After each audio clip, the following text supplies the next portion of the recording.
तो अभी हम बात करने वाले हैं रियल नंबर्स की। तो रियल नंबर्स जो होते हैं, जो 10th क्लास का चैप्टर है मैथमेटिक्स का, चैप्टर नंबर 1 रियल नंबर। तो रियल नंबर जो होते हैं वो यूनियन होते हैं बोथ रेशनल और इरेशनल नंबर। यानी कि जो रियल नंबर हैं वो इरेशनल और रेशनल दोनों हो सकते हैं। उसके बाद में जो real these number can be express as number line के ऊपर हम उनको दिखा सकते हैं, दर्शा सकते हैं। The number can be both positive और निगेटिव। ये नंबर जो होते हैं ये पॉजिटिव भी हो सकते हैं और निगेटिव भी हो सकते हैं।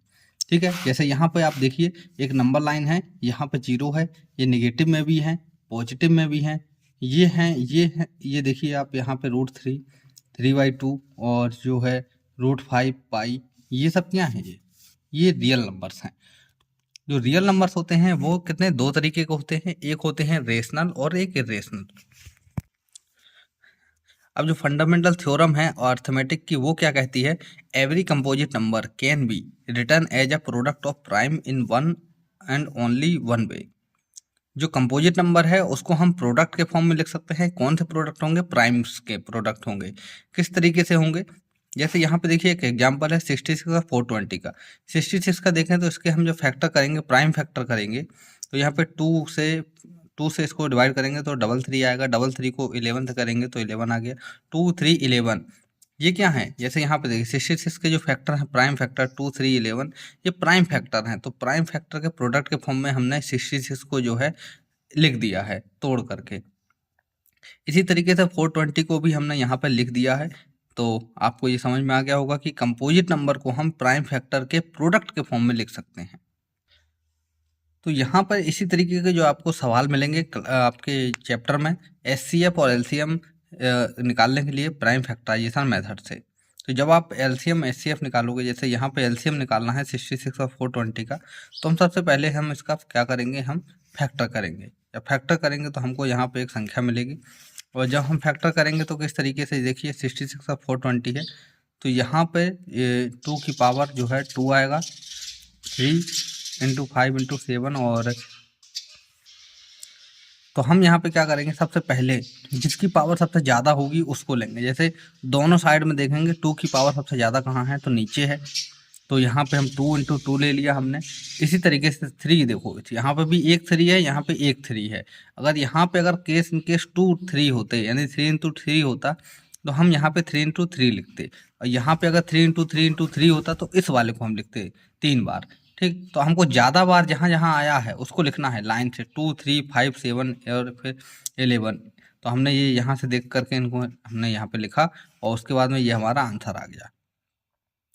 क्या आया है, ये एलसीएम आया है। उसके बाद में एचसीएफ कैसे करेंगे, तो हमको इनके क्या पेयर मिलाने पड़ेंगे। जैसे 2 है इसमें भी है, और 3 इसमें भी है, 11 नहीं है, 5 7 भी नहीं है, तो 2 3 या 6, तो इसका जो है एचसीएफ क्या आएगा, हमारा 6 आ जाएगा। 2 × 3 × 1। ओके, एचसीएफ जो हमने यहाँ पे निकाल लिया है। अब एचसीएफ और एलसीएम के बीच में रिलेशन क्या होता है, तो first number into second number is equal to ये क्या होता है, एलसीएम इंटू एचसीएफ के बराबर होता है। तो फर्स्ट नंबर हमारा 66 है, सेकंड नंबर 420 है, एचसीएफ हमारा 6 है, एलसीएम कैसे निकालेंगे, तो यहाँ पे देखिए हमने निकाला भी हुआ है, हमारा आंसर इतना आना चाहिए।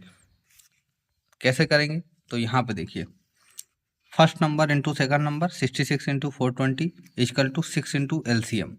एलसीएम को निकालना है तो इनटू में है तो इधर ले जाएंगे तो अपॉन में जाएगा, तो 66 × 420 अपॉन 6, तो ये हमने ये लिख लिया। इसके बाद 6 को हम काट देंगे, और यहाँ पे 4620 हमारा आंसर आता है, जो कि हमने पहले भी निकाल करके चेक कर लिया है।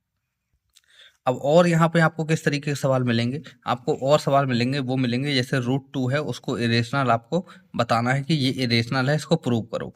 तो हम यहाँ पे कंट्राडिक्शन मेथड का यूज करेंगे, और यहाँ पे हम इसको मान लेंगे कि ये है जो संख्या दी गई है वो रेशनल है। अगर वो रेशनल होगी तो हम उसको a/b के फॉर्म में लिख सकते हैं, जहाँ पर a और b जो को प्राइम होंगे, तो यहाँ पे a/b लिख दिया हमने। हम दोनों का जब स्क्वायर करेंगे दोनों साइड में, तो वहाँ पर हमको इसको हम इधर भेजेंगे, ये 2 और b², तो यहाँ पर a² है, जो हम अगर इसके फैक्टर देखेंगे इसके 2b² के, तो a² है जो 2 से डिविजिबल है, और यहाँ पर a भी जो है वो a से जो है डिविजिबल होगा 2 से। ठीक है, इसको हम बहुत अच्छे से ब्रीफ से आपको समझाएंगे, लेकिन इसमें यहाँ पे समझाना पॉसिबल नहीं है। तो यहाँ पे आप थोड़ा सा इसको, अगर आपसे लग रहा हो तो आप इसको याद कर सकते हो। अब यहाँ पर जब ये ए जो है वो डिवाइड है 2 से, तो हम ए के जो फैक्टर मान लेते हैं वो मान लेते हैं 2 होगा, और एक और कोई कंपोनेंट होगा वो उसको हम सी मान लिया है। तो सी क्या है, इंटीजर है, तो ए इक्वल टू 2c जो है इसके फैक्टर हैं। अब यहाँ पर इस वैल्यू को जो है पुट करना है इक्वेशन नंबर 1 में, तो वहाँ पे हमको 2b² equal to 4c² by 4c² ये बन जाएगा, और इसको हम काटने के बाद में हमको मिलेगा b² इक्वल टू 2c²। तो फिर से यहाँ पे ऐसा ही केस बन रहा है जैसा यहाँ पे है, ये जो b² है वो भी डिविजल है 2 से, तो अगर b² है तो b भी जो है डिविजल होगा 2 से। तो a और b जो है कॉमन फैक्टर है, कॉमन फैक्टर है किसका, 2 का। तो ऐसा क्यों हो रहा है, 2 का जो फैक्टर है वो क्यों आ रहा है, अगर ये को प्राइम है तो 2 नहीं आना चाहिए था, लेकिन 2 आ रहा है।